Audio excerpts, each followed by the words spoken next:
As local news gets. News 12, Long Island. Welcome back to News 12 Long Island. A protest today against the Hempstead Town Animal Shelter. Demonstrators are calling on the Nassau DA to broaden its probe of the facility and for the state to look into its books. News 12 Long Island's Doug Eade has the story. Nearly 6 months after alleged abuses at the Hempstead Town Animal Shelter came to light, these protesters say nothing at the shelter has changed. As News 12 has reported, former shelter volunteers say they saw animals being neglected and abused. Newsday has reported that 9 shelter employees were making over $100,000 a year, and that 7 of those 9 held committee seats within the Republican Party. Protesters say it's ridiculous that Hempstead Town Supervisor Kate Murray is now not allowing volunteers to do work at the shelter.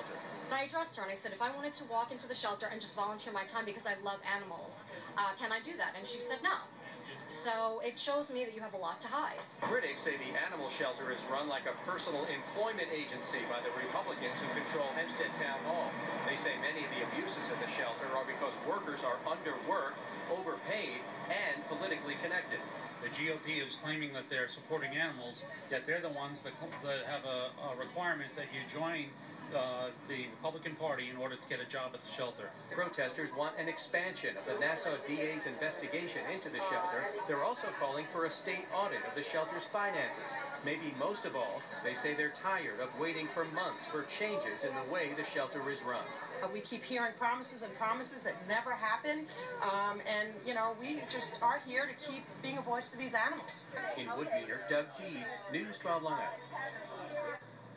Well, the supervisor of Hempstead, Kate Murray, issued a statement. She's saying that improvements have been put in place at the shelter over the past few months. The town also says it has 2 committees, one reviewing policies and procedures at the shelter, the other that's in charge of finding a new shelter director. Talk of pride.